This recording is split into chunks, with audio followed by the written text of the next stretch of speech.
Magandang araw mga kababayan. Matindi ang naging pahayag ni Vice Presidente Inday Sara Duterte na nagdulot ng matinding emosyon kina Pangulong Ferdinand Cuting Jr. at unang ginang ni Latanas Mags. Sa isang talumpati na hindi inaasahan ng marami, isiniwalat ni VP Inday ang ilang mga isyu na matagal nang itinatago umano sa mata ng publiko na nagresulta sa pagluha ng mag-asawang Marcos.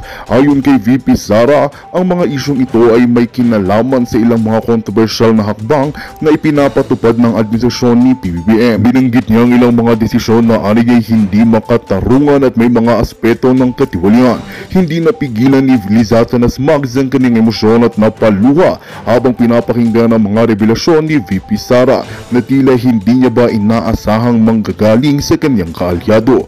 Sa kabila ng mga pahayag ni VP Sara, nananatiling matatag si Pangulong Cuting Jr. sa kanyang tindig at nangakong tatalakayin ang mga isyong ito sa isang masusing imbestigasyon. Patuloy na umaasa ang sambayanan na magdudulot ito ng mas malinis at maayos na pamamalakad sa gobyerno. Samantalan, hinihintay ng publiko ang susunod na hakbang ng administrasyon upang masagot ang mga aligasyon at mapanatili ang tiwala ng mamamayan. At yan nga ang balitang ating pagkakatutukan. Ngunit bagong lahat, siguraduhin mag-subscribe at i-hit ang notification bell para sa patuloy na pagtutok sa mga sulyap ng bagong balita sa tunay na boses ng masa.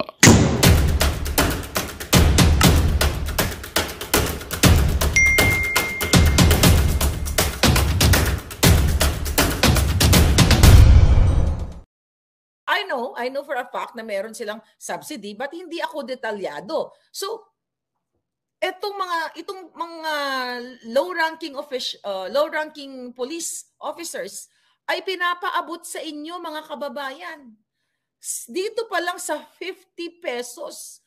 Ito'y kanila na ito, solid na ito na dapat buong-buo ito. Hindi, ang 50 pesos nga naman maliit 'Di ba? Kasi kung nawalan ka ng 50 pesos, okay na lang yan. Hayaan mo na lang yan. 50 lang yan. But we're talking 228,000 personalities o policemen na ninakawan ng dahan-dahan. Magsimula, kasi si Marbil, kakapalit lang yan kay Anacorda. Okay? Kapapalit lang. So si Marbil, yun din ang ginagawa niya. Kaya dapat, mga kababayan, itong mga pulis na ito, magsipaglabas na kayo. I'll challenge you, ipakita ninyo, ganito na lang. Okay? Gawa kayo ng hashtag. Ano ba hashtag natin dito? Sige, makinig ako sa inyo. Anong gusto nyong hashtag? 50 pesos nakaw na Marbil o 50 pesos PNP? Okay, magtulungan niyo ako. Kasi ngarag ako ngayon pero ngarag ang lola niyo nga. Tulungan niyo ako. So 50 pesos. Okay? Mag-speak up kayo, mga kapulisan. Dahil ito'y galing sa aking email. So we have to make sure na hindi lang isa, baka mamaya isa lang pala siya. 'Di ba? Di na pagkapigbigay tayo ng linaw, isa lang pala siya na biktima, baka meron mali. Pero kung lahat kayo ay 228,000, lahat kayo ay kinaltasan, meron bang police officers dito, may asawa, kapatid, magtanong kayo, 50 pesos kulimbat ng PNP. Pwedeng ganon. More hashtag pa. So 50 pesos kulimbat. Well, I think 50 pesos din lagyan nyo ng 11.4 million a month, ganyan. So anyway, so ito po hinaing ng ating mga kapulisan. Sabi ko nga, personal na nila tong pera. Pambili na sana ito ng asukal. Magkano ba kilo ng asukal? 'Di ba? Ayan, 50 pesos ng pulis. Pwede rin to. More pa, yung medyo catchy na 50. Ito, gusto ko to. 50 pesos abuloy. Ito mga maganda. Abuloy daw.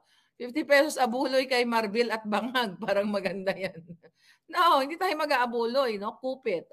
Basta anyway, mga kababayan, ganito nakawin ang pera ninyo. Sabi ko, we're talking for 50 pesos. Wala pa po dyan yung mga funds ng PNP.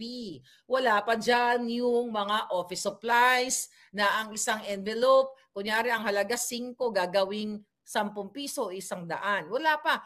Ang dami nilang pwedeng pagnakawan kasi wala silang takot dahil suportado sila ng bangag na gobyerno. Alright? Okay. Tama din to. Ayan. Abalos, 50 pesos asan. Lagay niyo yung PNP. Dapat may PNP para malinaw yung mga nagbabasa. Yun, mga palangga. So ganito ka, walang hiya, itong gobyernong ito. So, ang target talaga nito, 50 pesos gurgur. Ang target talaga ng mga bangag na ito, isa lang. Manggulo sa Davao, palabasin nila na merong chaos sa Davao, baka magkaroon ng chaos sa kaguluhan sa Maynila. Baka sa sobrang panggigipit ng bangag government na ito, baka sila sumalambulat sa kanila at bumaligtad ang tadhana. Sa kakasira ninyo sa Davao, di ba? Ngayon lang sa gobyernong bangag na ito na pinag-iinitan yung mga kapulisan, pinagtatanggal, floating ang mga general, katulad sa PDEA, katulad sa AFP, katulad ni pangalan nito ni General Chofilo na witness doon sa kikidnap ni Lisa sa Turkey. And I hope General, you speak up kung ano yung nalalaman mo. So, not worldwide, nationwide, well, worldwide na rin kasi hinahakot nila yung pagnanakaw nila sa mga offshore accounts nila di ba? So, eto yung ginagawa ngayon ng gobyernong ito. Davao is a peaceful place. Yeah, Davao is a peaceful place. Like Singapore, sabi ni Jenny Arangcon. Di ba I told you, bilang kinuwento ko yung istorya ko sa inyo, nung ako'y bagets pa, baby, 1-year-old yata yung Jonakis ko. Well, that was 23 years ago, no? 22 years ago, tumira ako ng Davao sa Tagum for a couple of months. Di ba kinuwento ko sa inyo na supposedly magsisettle kami doon, pero when you're young, di ba, pag nag-decide ka, ura-urada. So during that time, okay, sabi ng aking jowaers, mag-try tayo sa Davao kasi, Davao naman siya. Mag-try tayo, mag-business, eklabush. Syempre, bago ako, I was young, bubbly, and gorgeous during that time. And until now pa rin naman. Di ba? Medyo buhat-buhat ng konti ng bangko. So one time, bakit ko ito kinukwento? Kasi tama yun, mababait ang mga Davao. Well, lahat naman ng Pilipino mababait kung talagang i-practice nila yung kabaitan. Pero ito yung kwento lang, bigla ko naalala. Kasi we're talking sundalo and police. Sabi ng JORs ko, sabi ko, uwi na kami dyan. Uwi na kami ng mga Jonakis mo. Ganyan. Babalik na ako sa aking alindog sa Manila. Sabi ko na gano'n, mag-start ulit tayo. Itong gagawin natin. Diyan na tayo mag-business. Siyempre, dumarating yan sa buhay ng tao. Di ba, na nag-venture kayo. Dito kaya tayo, mukhang okay dito, di ba? So, nung mga time na yun, ang pangarap ko, maging reyna ako ng Davao. May reyna na pala si Inday. Kaya hindi umubra. So anyway, ko na lang, bilisan ko yung storya. Baka mga palangga dyan, baka narinig yun na. So, wala kaming pamasahe. Okay? Kasi sabi ng jowa ko, mag-antay ka muna kasi wala pang sweldo, hintay natin, 15 katapusan, di ba? Kating-kati na ang alindog ko na umuwi ng Pilipinas. So yung aking cousin-in-law, may asawa siyang sundalo. Sinamahan niya ako. Okay? Pumunta kami dun nakalimutan ko na yung pangalan, sa Davao, kung saan lumilipad yung mga C-130. Magpapamanifest ka. Wala naman ako asawang sundalo. Diba? Pero they were accommodating. Naalala ko lang bigla na mga buutan ba, mga Bisaya, ina-accommodate ka nila kahit di ka, basta, as long as makipag-usap ka ng tama. So hindi ko kasi makalimutan yon, mga milestone ko yon palangga na nakasakay ako sa C-130, bitbit ko yung 2 anak ko, tapos may pogi kaharap ko. Charing. Hindi, pero totoo yon na tinulungan ako, di ba? Hindi ko makalimutan yon na sundalo. So, yung accommodation, kahit ikaw ay hindi artista, just an ordinary citizen, hindi sila namimili para tulungan ka. Yung AFP doon anong lugar yon sa Davao? Yung lumilipad yung yung C-130. Naalala ko yun I was young and bubbly during the time. Anong lugar yon? So anyway, that's why palangga ko itong mga kapulisan at mga sundalo. Kasi I have a lot of friends, families, relatives, di ba, na sundalo. Sasa Airport. Thank you, Brad. Di ba, sa Sasa. I think that's Sasa. Umuwi talaga ako ng bonggang-bongga. Tapos, sa Villamor Air Base kami Air Base, chinorba, humugpa. Ano bang humugpa sa Tagalog? Anyway, Old Sasa Airport, 23 years ago. Imagine mo, naalala ko yung mga kabutihan na ginawa ng mga AFP. First time ko yun eh. Tapos yung mga kaharap ko, mga bruise ko. Bitbit ko yung anak ko, dalawa. Hindi ako pwede magpa-cute-cute dahil, dalawa yung Jonakis ko. Pero mga bruise ko, parang lalaban sa gera, mga hitad. But anyway, those were the days. So balik tayo sa topic natin. Baka saan ako mapunta. But ganun pa man, lumapag. Ayan.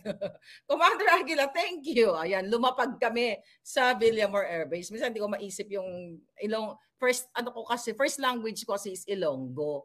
Kaya minsan may mga words na Tagalog hindi ko maisip. Di ba? So yun ang chika boom boom. All right, si Lalaine Garcia, ayan. Thank you Palangga from Hong Kong.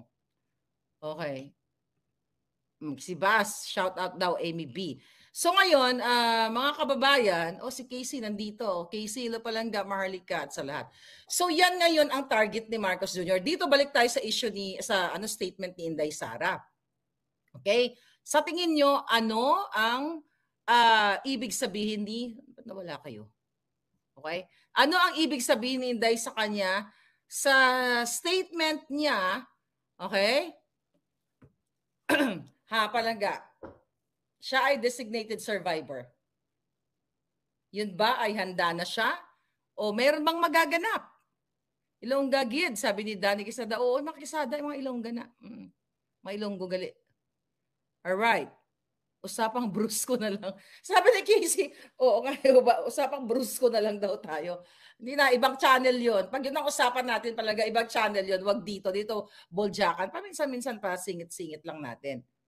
Alright. Karma si Boying. Sabi ni Emma, Karma si Boying. Baka mamaya, magurgur na lang, pumirma na yung isang bolate kay Boying Remulla, hindi niya pa makita si General Bantag. At baka sumunod na siya kay Percy Lapid. Kasi, di ba, ayon sa ating puting ahas na ang nagpatsugi kay Percy Lapid, it's not Bantag, kundi itong bangag na gobyernong ito.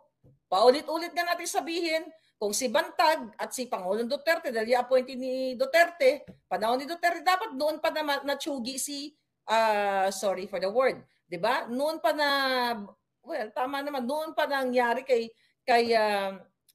Percy Lapid yung paggurgur sa kanya. Pero sa panahon ni Bangag Jr. Kaya ikaw, Remulla, sinisingil ka na ni Percy Lapid. Percy, pakihila na nga. Di ba? Pakihila mo na nga lang ng bonggang-bongga. PNP Kupit 50. Sabi ni Kuwa. Parang maganda din. Lagay nyo na lang kung anong PNP Kupit 50. Yeah, pwede rin yan. Okay. Si Verata Live Studio. Okay, thank you Palangga. At si Mong Qatar. So, support Duterte to yung mamahalika, sabi ni Liz Mix. So ngayon, ang isa pang naulinigan nyo na ba na tinanggalan? Di ba unang tinanggalan ng mga securities sila Harry Roque, sila Spokes Roque at ang iba pa niyang mga kasamaan. Then now si Pangulong Duterte. Kasi di ba as former president, I believe, constitutional yan na mayroong magpuprotekta sa dating presidente. Tama. Maybe mamaya pag-usap na si Attorney Glenn Chong, I can ask Attorney Glenn Chong. Pero bakit tinatanggalan ng mga security itong like former president? Bakit? Gusto talaga nilang gurgurin? Ganito ka-vindictive bangag. Vindictive narcissist, vindictive pulboronic, lahat na ng pwede nyo maisip ang gobyernong ito. Bakit tinatanggalan ng seguridad o security itong si Pangulong Duterte? Nakita nyo na, mag-18 na si Pangulong Duterte. 18 na ba si Pangulong Duterte ng birthday niya? 18 na. Okay. Ano sabi ni third archivist? Security issue daw ang pahayag ni VP Inday. Kaya ng interpretation yan. Kaya ng interpretation. Nakita niyo yung pagwawalang hiya kay Pangulong Duterte? Whether you like him or not, kahit galit kayo dahil, nagpapabudol pa rin kayo. Tama ba na sa konstitusyon ang former president dapat ay may security? Kasi hindi siya ordinaryong tao lang na walang nakakakilala sa kanya. Di ba? Bakit tinanggalan? Si Lisa Sibangag na naman ang author niyan. Ganito po kababoy at kawalang hiya. Sibangag, talagang ganito po mag-isip ang mga adik. Anytime pwede kang saksakin, di ba? Kaya nakikita mo, adik sa pulburon, nag-amok. Chinukchak si ganito, si ganyan. Kasi wala siya sa tamang katinuan. Kaya nga ang ginawa ni Duterte ng pag-upo niya, yung more than 1 million na maaari siya sa mga kamag-anak nyo, tinututukan niya yung rehabilitation centers. Di ba? Para gumaling ang itong ating mga mahal sa buhay nang sa gayon ay maging functional sila, makabalik sila sa society. Pero itong bangag na gobyerno, mismo ang promotor ng panggigipit, panggugurgur, pagnanakaw, pangkikidnap, pangsismuggle. Kaya nga sabi kong mga palanggang mga AFP na mga bruskong-brusko, yung mga nakasabay ko doon sa C-130, siguro magkaedad lang naman tayo ngayon, at ngayon baka matataas na ang mga pwesto ninyo, sana buksan ninyo, hindi lang yung alindog nyo. Buksan ninyo ang inyong mga mata, ang inyong puso, na meron po kayong presidenteng bangag na bangag. Diba? Berdugo si bangag, sabi ni Aida. Kayo namang mga kapulisan, kung ito lahat kayo ay binawasan, 28,000 pulis kayo, ng 50 pesos at tumibati ba sila ng, 10, 11 million a month? So you have to get up and speak up. Kasi mga ordinaryong citizen, susunod na yan sa inyo. Kayo ang mamuno. Kasi eto yan. Kasi yung iba, according sa mga nababasa-basa ko sa mga email ko, ang mga pulis at ang mga sundalo, sukang-suka na kay Marcos Jr. Pero iniisip nila kasi baka pag naglabas daw sila sa kalansangan, ipo-forfeit yung kanilang mga benefits or what. Iba-vouch ko na kayong lahat. Okay? Pag kayo ang nag-speak up at ginipit at nagtagumpay na na maipagbakasyonin nyo na yung si Bangag, I think the next government will take care of you. The next administration, not government. I think the next administration, mga sir, mga ma'am, will take care of you. Hindi kayo mawawala ng pension, hindi kayo mawawala ng mga benepisyo, meron namang mga magagaling na abogado at titignan yan kung makatao ba yan o hindi. Baka eto na yung turning point na kapag nag-speak up kayo, di ba, I know na nagwo-worry kayo na pag pinag-initan kayo ng bangag na ito, matatanggal yung inyong, eto na lang, sir, mga ma'am, the fact na nagbe-message kayo sa akin na Miss Maharlika, nag-aalala kasi kami na baka pag nag-speak up kami, ay pag lumabas kami sa lansangan, tatanggalan kami ng benepisyo. Yaan ang patunay, mga kababayan, na alam niyong bangag ang government. Kasi once na in-encounter in-entertain ng thoughts niyo, ng mind niyo, yung ganong klasing information, di ba? Once na pinoproseso ng mind nyo na pag ako ay lumabas, bako ako ay gurgurin, boom! Ibig sabihin, from the bottom of your heart, with your two beautiful eyes, tantalizing eyes, alam ninyo, mga brusko, na ang gobyerno ay may saltik. Pero kung kayong 228,000 ay nagbuklod-buklod para panindigan ang flag, para ipaglaban ang Pilipino, sino ba yan si Bangag? Sino ba yan putang Jenemes na yan? Sino ba yan si Lisa Tanas? Bakit kayo natatakot sa mga adik? Sila dapat ang matakot sa Pilipino. Bakit kayo takot sa mga nagpupulburo na yan? Ninanakaw ang pera nyo, minu-minuto, sigu-segundo. Takot kayo? Sayang ang inyong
Magandang balita ang hatid namin sa inyo ngayong araw. Sa pagtatapos ng aming balitaan, nagbigay kami ng mga mahalagang impormasyon. Maraming salamat sa pagtutok at pagsuporta sa aming programa. Huwag kalimutang manatili sa mga susunod na araw para sa mga bagong balita at mga kwento na dapat nating abangan. Mula sa Boses ng Masa, magandang araw Pilipinas!